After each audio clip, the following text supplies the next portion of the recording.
Kasi kung tutuusin, makikita natin ang mga kabataan ngayon ay na halos sa maraming klaseng bisyo. Dito sa pelikula na ginawa ko, makikita nila na ang mga kabataan din ay pag-asa ng bayan, as sinabi nga ni Jose Rizal. Palagi yon.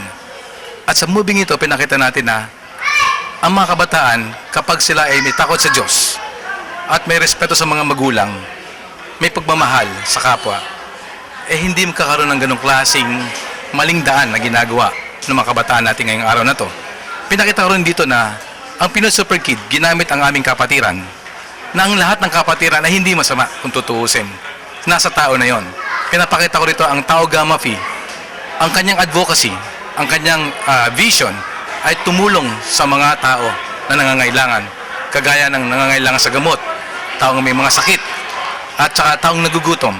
Pinakita namin sa movie dito niya, meron kami medical missions, feeding programs, at pagtulong sa ibang tao. In fact, ang proceeds ng movie, once napanood to sa movie theaters, we will build a Tao Gamma Phi village. Mismo si Catanduanes Vice Governor Jose Bong Teves Jr. ang magdodonate ng lote para sa mga taong kapuspalad na walang bahay. And this will be sponsored by the Tao Gamma Phi. Kaya inanyahan ko ang lahat ng ibang kapatiran dyan, instead na gulo, bugbugan, o anything na magulo na makakasama sa lipunan, isipin na lang natin ang pagtulong sa kapwa.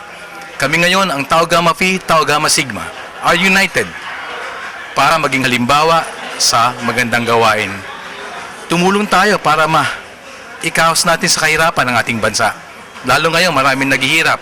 Unemployment is up. Magtulungan tayo para magkaroon tayo ng magandang bansa. And through the help of our fraternity brothers, in fact, kung masama ang kapatiran, hindi kami magkakaroon ng senador kagaya ni Senador Ralph Recto.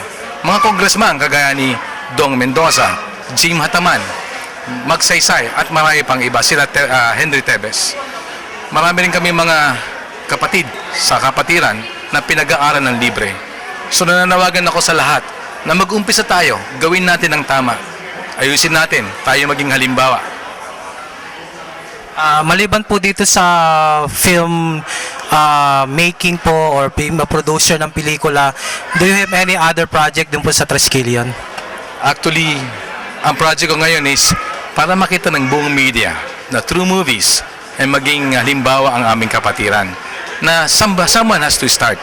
Besides this movie na ginagawa namin, marami pa kaming nakalatag na proyekto. Malalaman na lang ng taong bayan.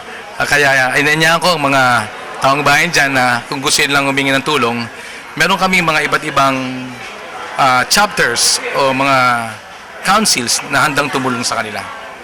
Maraming salamat po. Yung Pinoy Super Kid po ba ipapalabas sa local cinema? At kung ipapalabas po, kailan po para ma-expect po ng mga viewers natin? Opo, ipapalabas po ito next month, in August. Palalabas na po itong movie na to at internationally. In fact, this is the first movie na ginawa ni Director Leonardo Belen, writer and creator of this movie, in English version, para makita nila na sa English is a second language. Na tayo mga Pilipino, hindi na yung mga nose bleeding, ear bleedings, kung hindi tayo rin ay marunong magsalita ng English. So again, inanyahan ko kayo, panoorin nyo to in August. Of course, ang aming bida si Bubi Villar, Mark Lapid, Josette Ranillo, at marami pang iba. Mon Confiado and Ray P.J. Abellana. So maraming salamat po ulit, and I hope to see you in theaters all over the Philippines and in the world.